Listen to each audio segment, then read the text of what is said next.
வணங்குனா குனிஞ்சான் பணிஞ்சான் வரத்தை வாங்கின உடனே நிமிந்து நிற்கான். ஆண்டவனிடத்திலே சொல்லாமல் பெரியாமல் வருகிறார். அசுர அரக்கன் சொல்லாமல் பெரியாமல் எங்கே வருகிறான் தெரியுமா? யாரை எரிக்கலாம் என்று எரிக்கும் வரம் வாங்கிட்டு வர போது ஆண்டவன் பகவான் பார்த்தா, ஆஹா இந்த நாரத மகாமுனிவர் அப்படி மனசுலே எண்ணுகிறார்.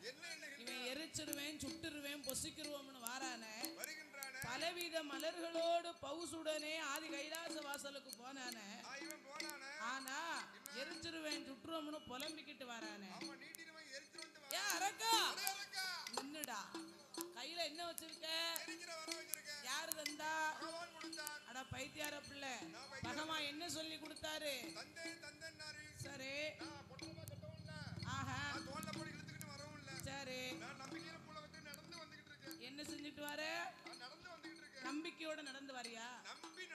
அட பைத்தியார பிள்ளை, பகவானுக்கு புழுவுனி பகவான்னு ஒரு பேர் இருக்கு.